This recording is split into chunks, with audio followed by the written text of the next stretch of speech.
Hey everybody, it's me, Kyle, and yes, Giap is back.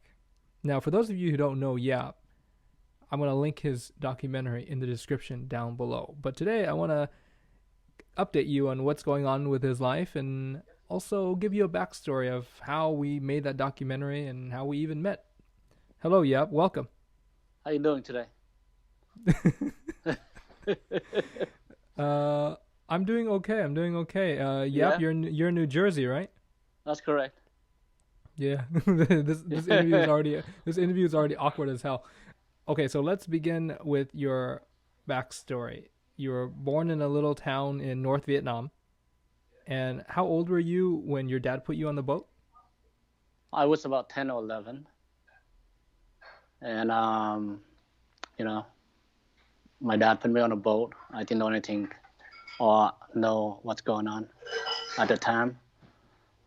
He just told me that he put me on a boat to go somewhere for a better life. Uh, so, Yeah, so let's talk about your journey at sea. Like, how many days were you out there? um, I I don't remember exactly, but our trip is pretty long. Um, it took us like almost 3 months to get to Hong Kong. Um, Due to the boat, the first day we got stuck in one of the island in Vietnam, and the propeller was broken. And once they have the propeller fixed, the water was low tide, and we stuck there for another week. And we ran out of food. We ate basically everything that eatable on that island, from you know vegetable to everything, everything that we see that eatable. And when the water was high tide, and the captain loaded us back up on the boat, and we're on our way again. And as we uh, back on our journey, we went to another island in China somewhere. Uh, there's a boat that got stuck there before us, and our boat broke down. And the government of China, they say they're going to fix the boat for us, but then we had to take the the people on that boat on a boat to Hong Kong with us. Um, if only if we do that, then they'll fix the boat for us. And then they fix the boat, and then we on our way on a journey again, uh, on our way to Hong Kong. That's why it takes so long. Normally it's only take about a few days, maybe weeks, but our trip was a little crazy. I thought I would. We all thought that we would die in the island because there's no food. I thought I was dying in that island because I was so hungry that what you call it. We went down to the beach to to go to all the rack that we crack. We crack all the make on oyster. The oyster on the rack. We crack it and we eat it raw. And then I remember one time I was so hungry that I lay on the beach. There's no energy to get up. I see a black crow staring at me, and I feel like that was it. It's gonna like how you say it. It's gonna poke at me. It's like it's so scary. Think back, But and I you have I were have I have a friend that I have a friend because of your video. I found a friend both of mine on the same journey to how you say it, to document this, that it's true. It's he's in California. we'll get to there. We'll get to there. Don't Yeah, worry. yeah, We'll get to there. Yeah, and we'll talk about after what happened with the documentary. But yeah. you were only 10, right? So who was taking care of you? Like, I'm sure Oh during this period, everybody was, were you guys working as a group? Or I'm sure people were so hungry that they weren't thinking rationally, right? no, no. The person supposed to take care of me is the captain of the boat because my father fixed that boat. that boat actually belonged to the police department, and my father is like a mechanic. He fixed that, and then for some reason he arranged it with the captain, and the captain supposed to take care of me um, through the whole ordeal. But I guess at that point everybody out for themselves, you know. So that's the story. How were you fending for yourself though? You were 10 years old. Like, how did you make sure that you got some food? Like, how did people divide up water? Like, how did that work? I mean, 3 months like that. Well, when we're on a boat on the island, we have to survive by ourselves. But when we back on the boat um, on the ocean, they start to tracking down the fishermen, and they trade gold and U.S. dollar for like fish and other stuff. And then once when we back on the boat, we okay. You know what I mean? When we back on the boat, we okay because they trade. They have money to trade for food, and once they have fish and rice and all that stuff, they cook for everybody, but they feed us like once or twice a day. But how did they ensure that everyone would get equal parts? I mean, did you pay gold for fish? Did you have money on you? No, no, no. I don't have anything. Like I say, the captain supposed to take care of me. The captain had to take care of me because the captain and my father are really tight. So. Yeah. Okay, so you remember that people were exchanging gold for fish.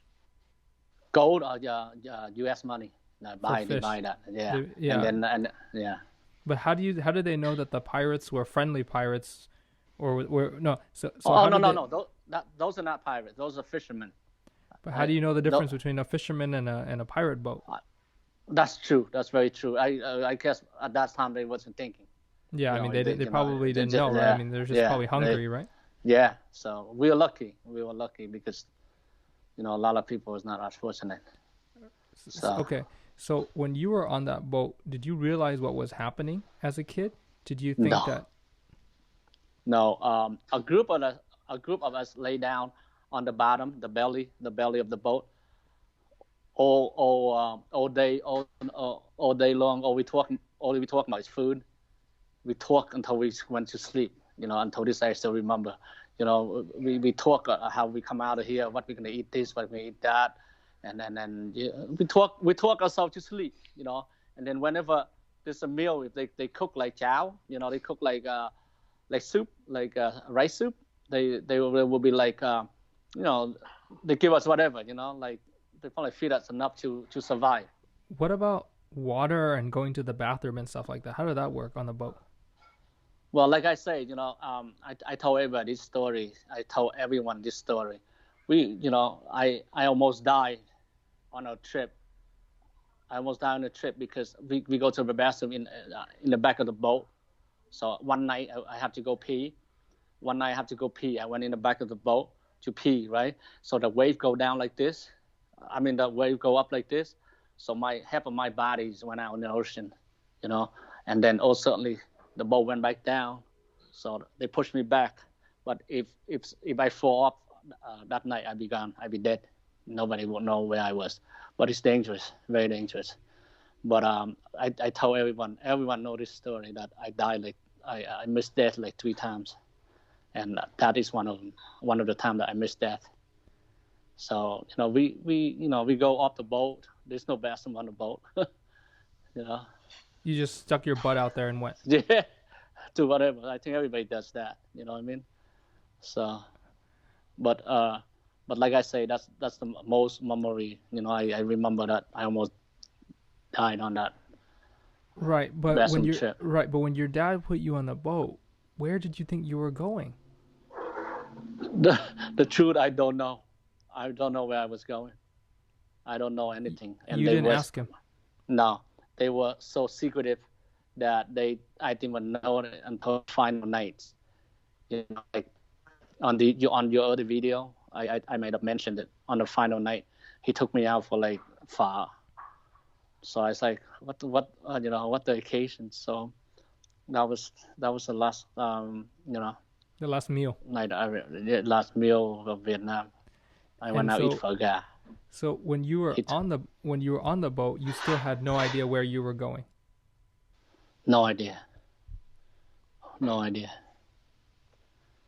We just free, like uh, little kid, like I was playing soccer, and with my friend, and my father told me come home, and he take me out for dinner, and that was it. That's all I remember. Like Wow. in an autumn afternoon, it's Yeah. pretty cold, and that's why on the other story I told you, when it was cloudy and Yeah. cold, I always remember, Right, you right, know, right. my last day Right. of Vietnam. Right. It's So, crazy. okay, and you said that you there were other kids on the boat with you. Yes.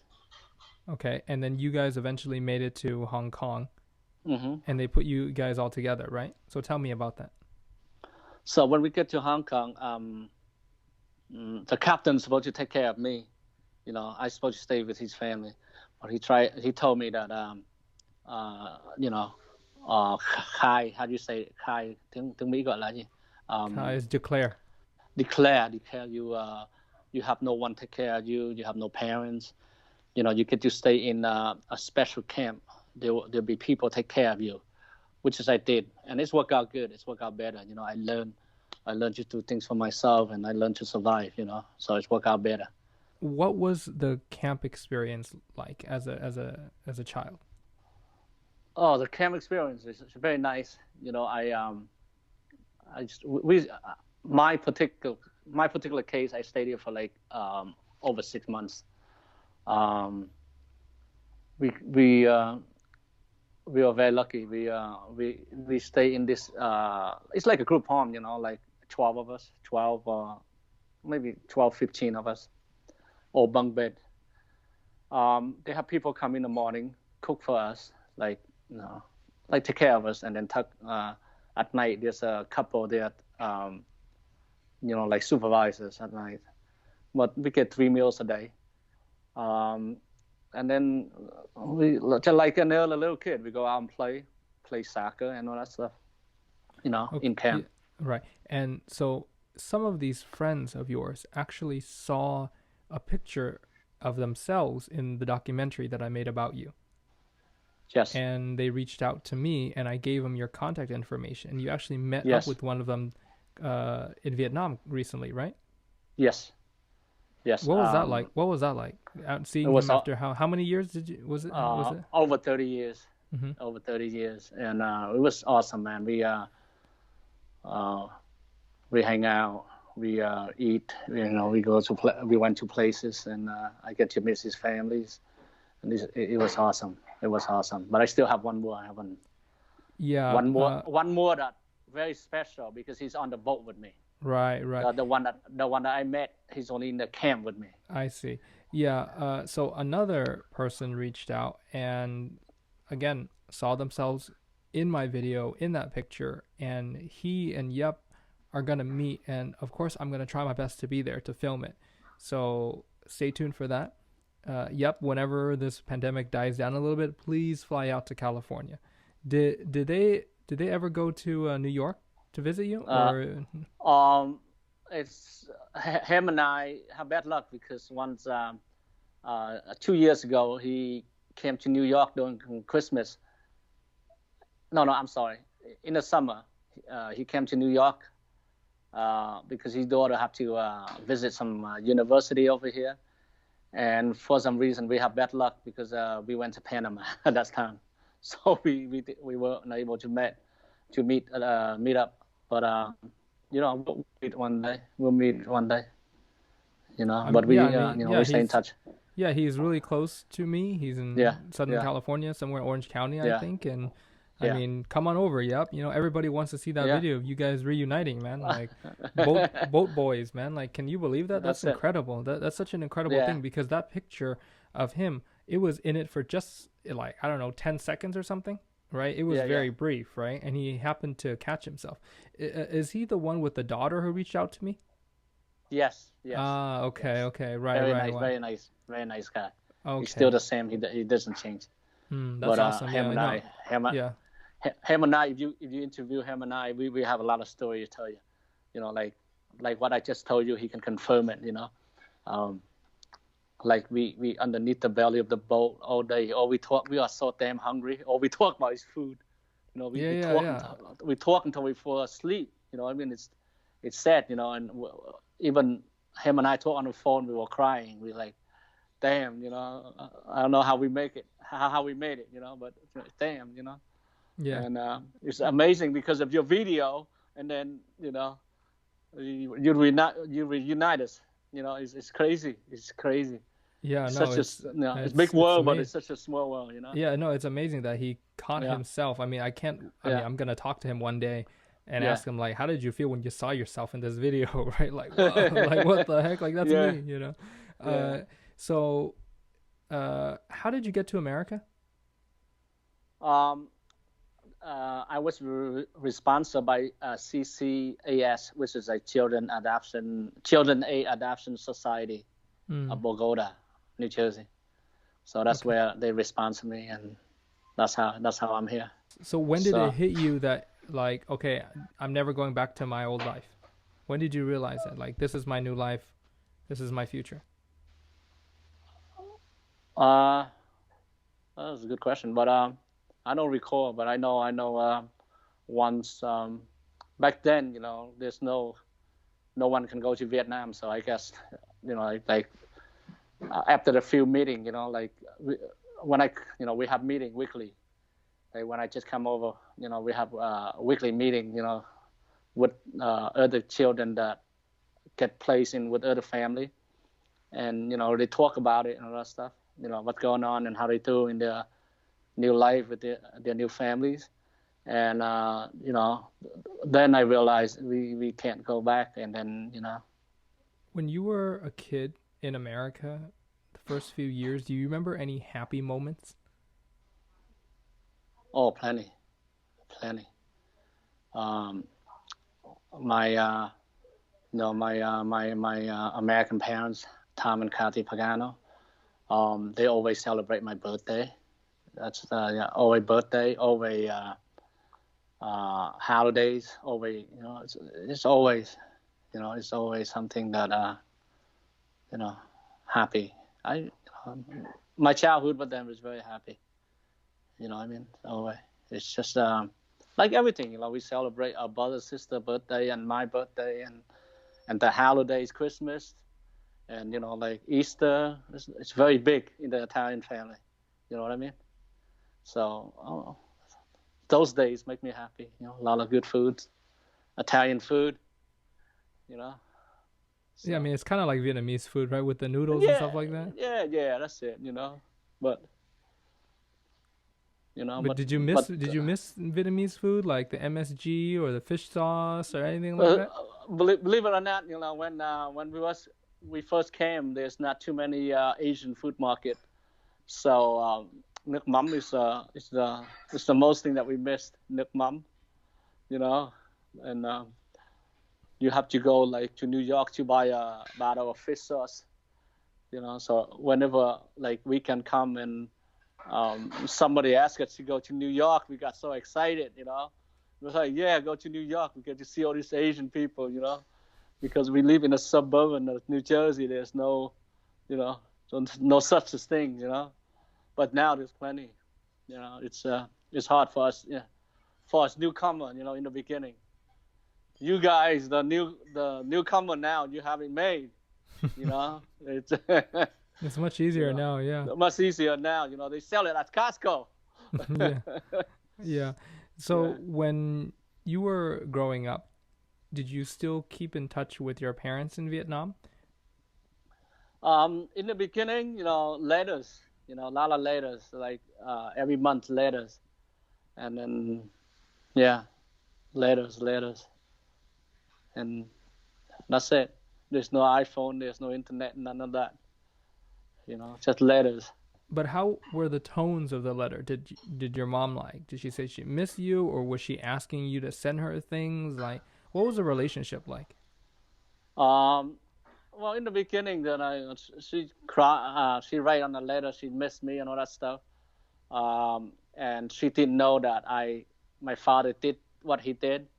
So he came to him and and blame him and ăn vạ đó, like blame it on him that and then but then tiếng Mỹ gọi là gì, make him reimburse her with another son, and you know what I mean, it's a lot. And So your but then mom had no idea that your dad just did this.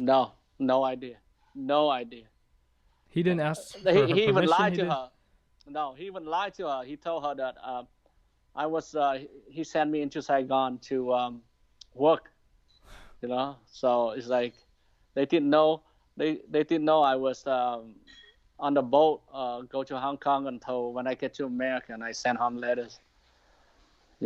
So that was almost like a year later. So that's Wow. crazy. Yeah. Wow. So your mom had no Yeah. idea where you were No for a whole idea, because year. my mom lived in a country, and I come live with my father in the city. To take care of, like you see at the other video, to take care of my stepbrother and sister. And then Right. one day he just put me on a boat, and Right. this is where I am today. Right. So when you were a part of this Italian family, was there ever a time when you felt like I just want to go back to Vietnam, I'm done with America, or did you assimilate and you're like, you know what? I'm going to be 100% American. This is who I am now. I don't recall anything like that, but I recall I drive. I drive. I like they have nice things.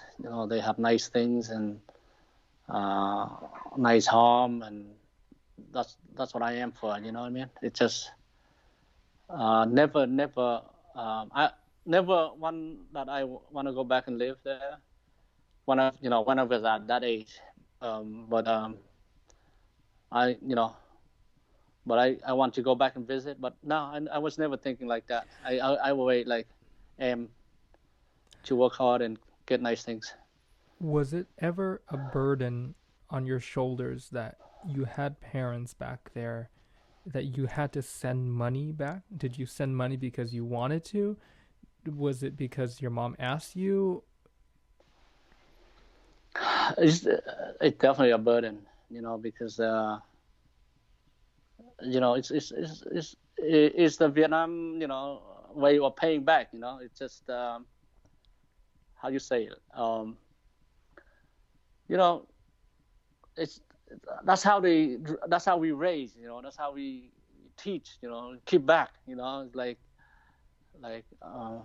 mom and dad is number one. It's like you work. You slave to them first. The first I work, I save, and every $1,000 I save, I send home, and as you can see, like I build the stuff over there, like my wife Betty, she went home the first time in 1996.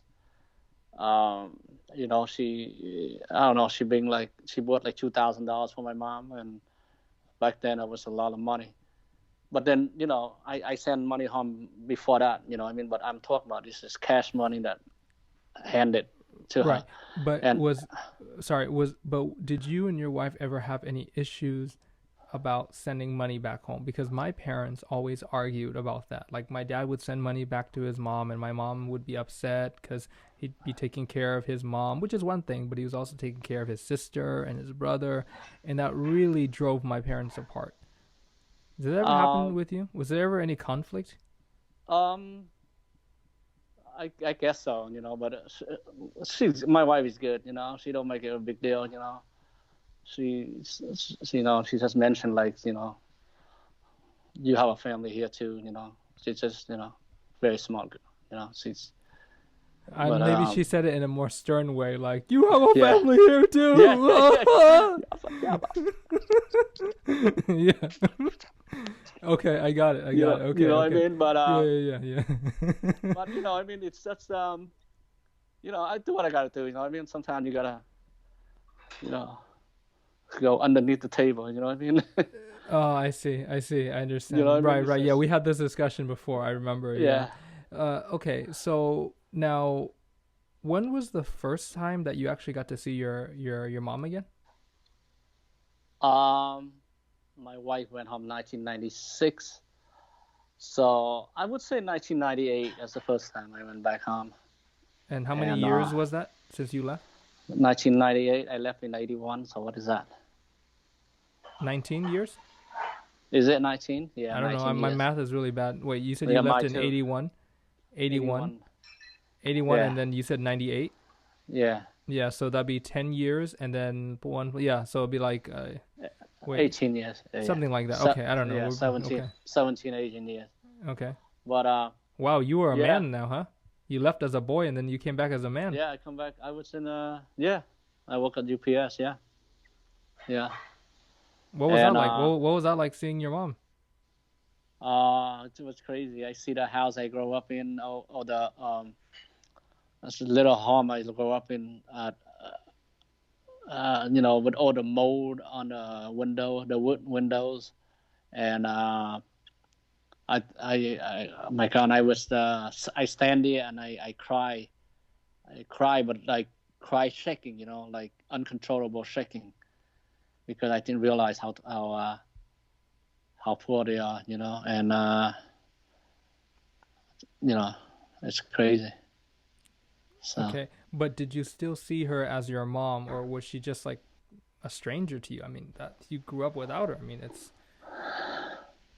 well, you know, she's my mom, always my mom, but I mean, um, I don't know. It's just as a son, you know, I still have to take care of her and all that stuff, but we're not. I don't know. We're not close, you know. But you know, I call her very often, and you know, we just yeah, she's still my mom, you know. It's just we're close,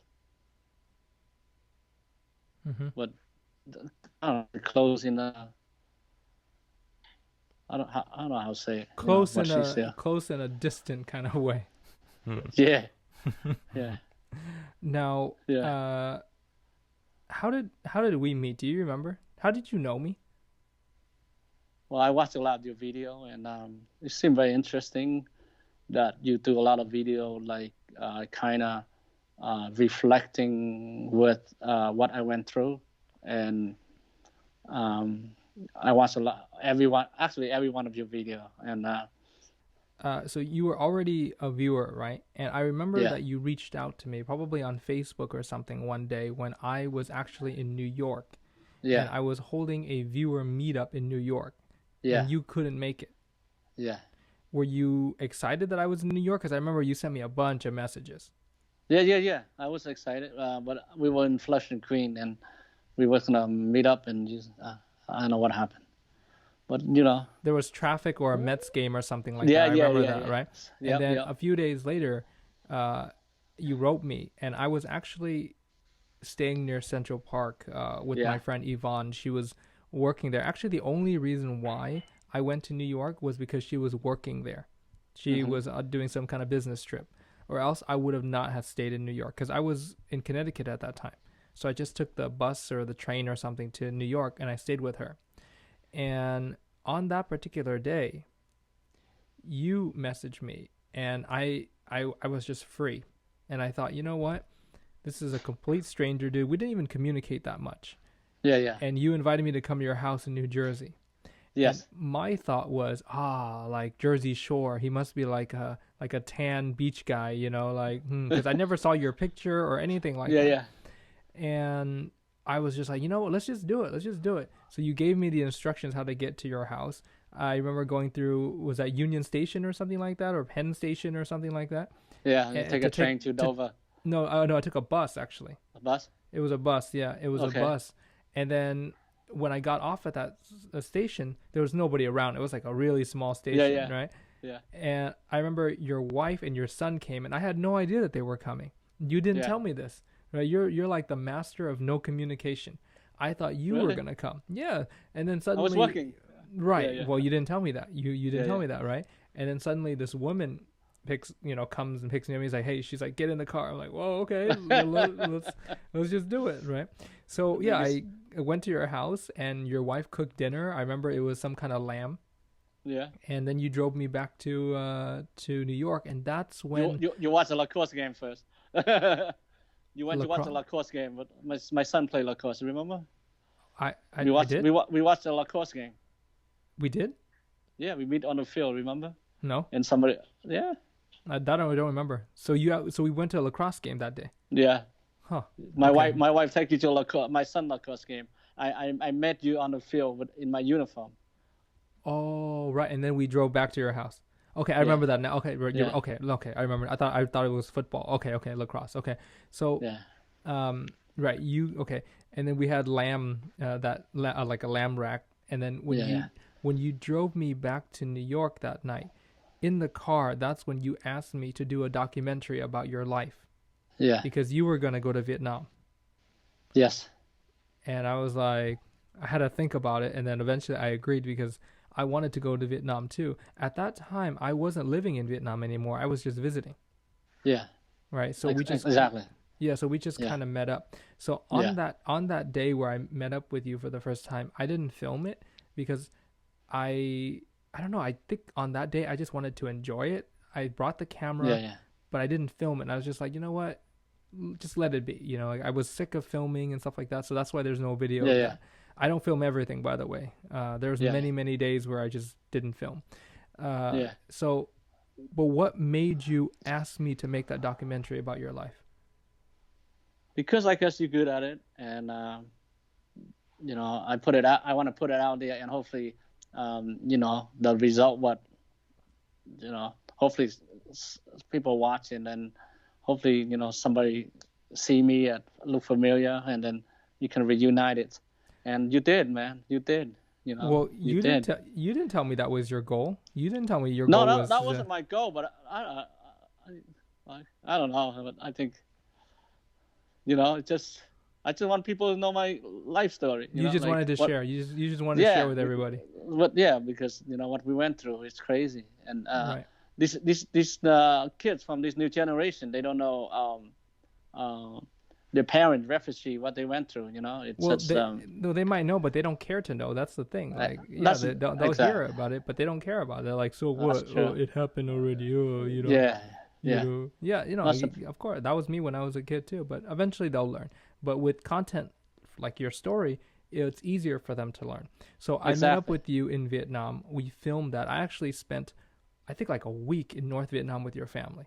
And I have to say, your family was very, very nice. I mean, every meal, there was so much food that was like left over, like so many different dishes, you know, like every single time. I remember waking up, food, going to sleep, food, all your nieces and nephews, your mom, they were so nice to me. But did they realize who I was when I was there? Did you tell them? No. So they didn't know that we were filming a documentary. No, they just thought that we were friends, that we traveling together, and with all that food, you know, I gotta tell you something. You know, I raised in an Italian family, and it was always like that. It was always like that, and you know, and I'm so blessed. You know what I mean? And even, you know, and my even from the first trip I go home, I say, you know, I want, you know, each meal I want this, I want that, and then I don't tell them once, and I understand all that stuff, you know what I mean? And you know, that's even now, you know, like, even though they poor over there, you know, my family in Nha Quế, they poor in the country, they, you know, they don't have as much as the city, but they treat everybody the same, you know. That's they have good heart, you know, like good heart, really good heart. Yeah, it was such a great experience for me, really. Yeah. Like, that was the first time that I was able to stay with a family from the north, and I never had that chance before, especially in a rural area like that. That's so I really enjoyed it. Just taking those long walks with you in the evening. I definitely didn't enjoy your snoring, by the way. I don't snore, man. Yeah, you did. Yeah, you did. Other than that, I was kind of slightly annoyed at the power outages from time to time. One time. No, there was a couple of times. It wasn't just one time. Yeah, it happened. Okay. It happened like 3 or 4 times. Right. No AC. Yeah, it happened a few times. Right. Yes. It was hot. Yeah, but it's still, that's okay. It's still going on. But it's still going on. It's still going on to this very day. Okay. Yeah, that's just, those are the only negatives. Like, everything else, all the other positives of just, seeing random people who you Yeah. knew and just walking around that environment where you grew up and just being a part of it for that week.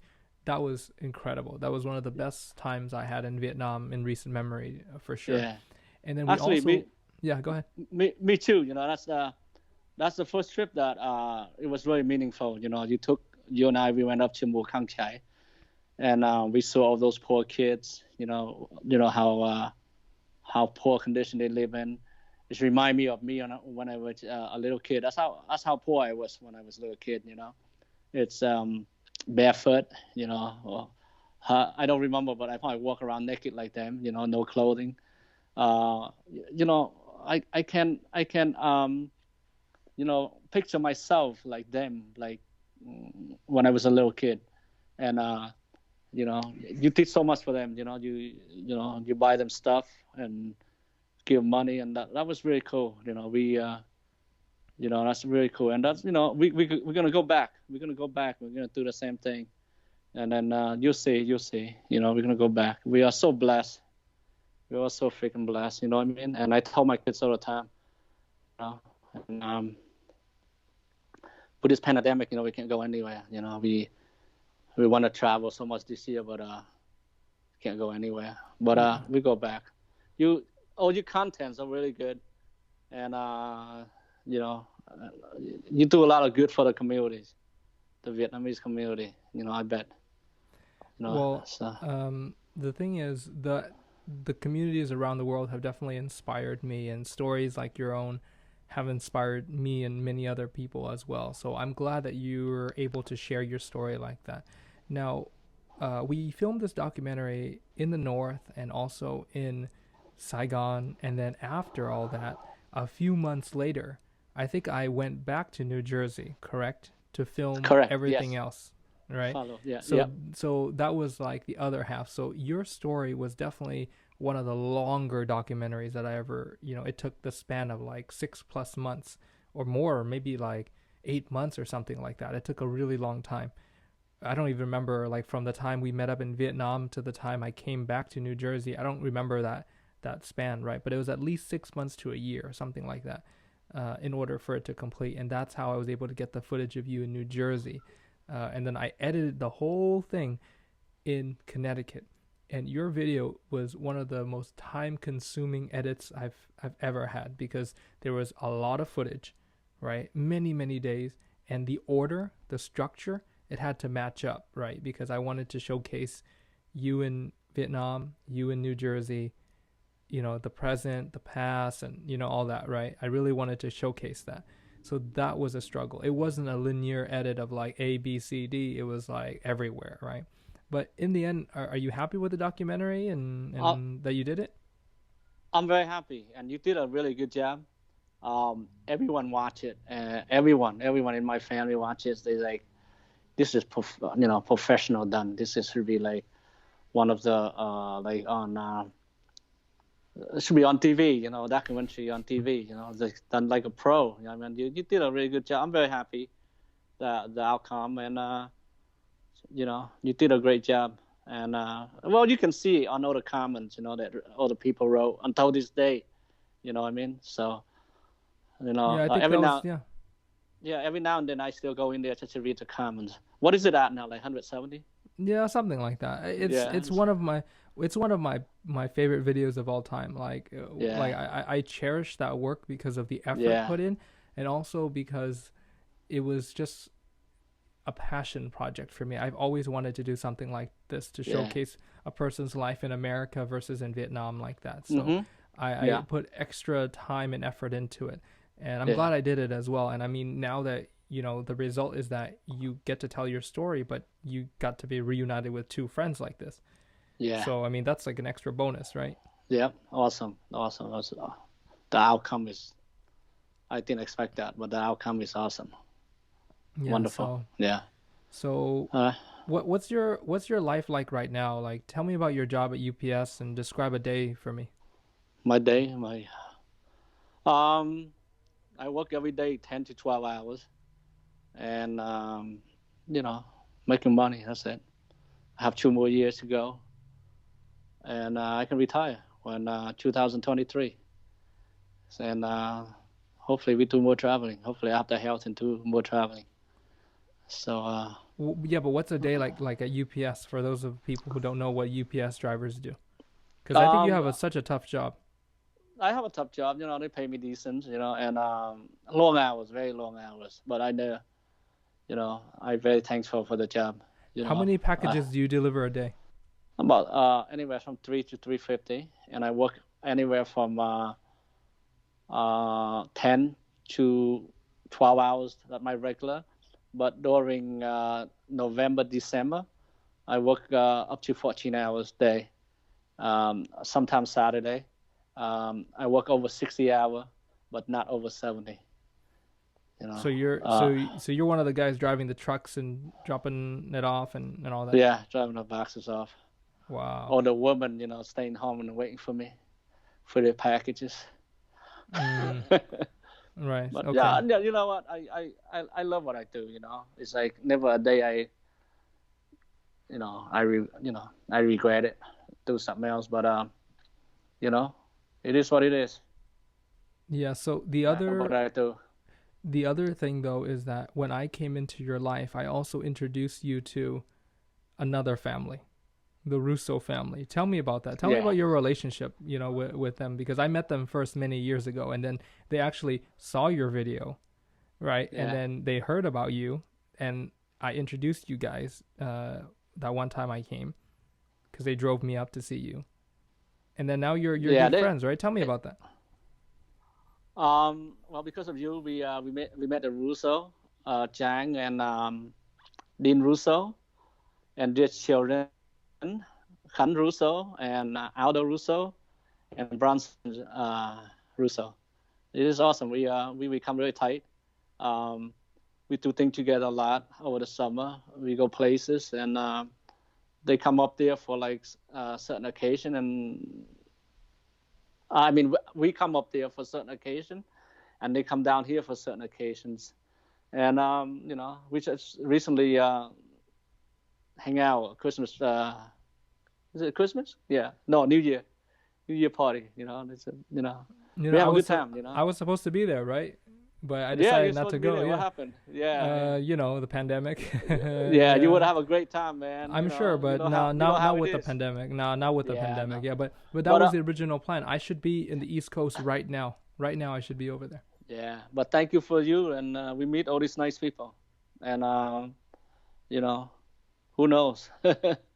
Yeah, like you guys took trips to Canada together, yeah, and I mean they drive up and down like it's nothing, For me, it's like crossing state lines, like what?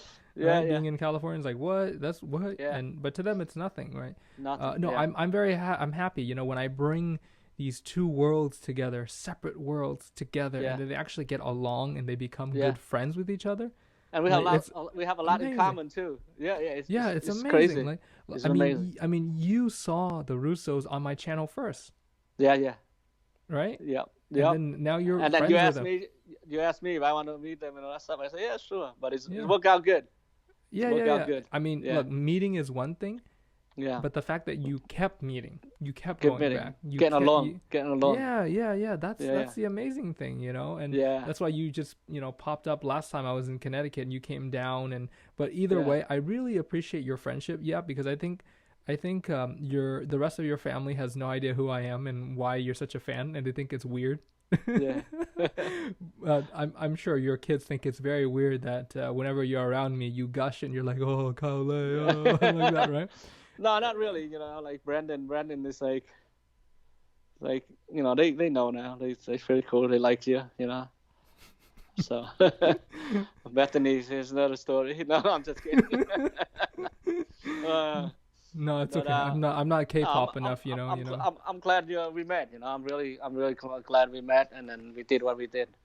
A lot of good things come out, and then there's gonna be more good things come out. So, okay, last thing. What's your immediate goal? Like in Vietnam, do you have any plans of going back and tell me about that? So, all my nieces are, those girls that you met, they all graduate from college. Mm. The last one just got married, Oh, and I remember you wanted me Leo, to marry one of them. I Leo, remember. yeah, Leo, the lawyer. Oh, She she got married? she got married Oh, wow. Oh, over the good for her. summer, Good for her. and Okay. she got her law degree. Mm. So she working in Wow. Hanoi. Mm-hmm. So I got them all out of nhà quê,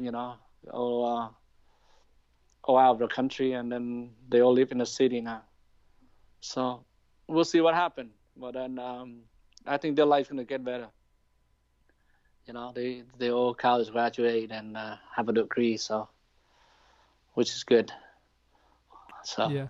Is there anything that you'd like to say to your fans or any viewers of the documentary or anything like that? well, thank you for watching, and then very nice comments.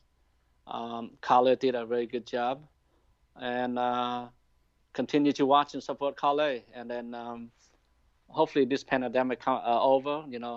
Him and I gonna do. Maybe we'll go back and we'll take care of some of the poor people, right, Carl? Yeah, I mean, I I would mean, love to travel to yeah, Vietnam with you again, but I yeah, want you yeah, to come to California first to reunite with your friend, because yeah. I'm here right Definitely, now. that's what I have to do. Yeah, Come by as soon as possible, because I don't know when I'll leave. Even yeah, before the pandemic is over, I might get out of here. I don't know. yeah. Cool. So sooner the better, yeah. And I'm pretty Yeah, sure yeah. people want to see that too, and I want to make Awesome. it, so I want to film it. Yeah, So I need content, and please. yeah, and yeah, and thank you for watching my video, and nice comments, and yeah, Carla did a very good job on that part, and continue watching. There's more to come, right? Yeah, That's it, yeah, right? yeah. Hopefully, we'll So see you guys, you and your friends, soon. yeah, Okay. Well, thank. I have the clip of the friend that I met in Vietnam. Maybe I should send that to you, huh? Yeah. I mean, send that to me, and yeah, we'll put it together one day. Yeah, yeah. Well, I'll send Okay. it to you, and No. that's it. Okay. Yeah, that's it. Yeah. Thank you, Yep, for joining us today. And No, no problem. Nice talking to you. Okay, say peace out, everybody. okay. Have a good night over there. Yeah. You too. Thank you. Thank Okay. you, See you Kyle. later. Okay. Bye bye. Bye bye.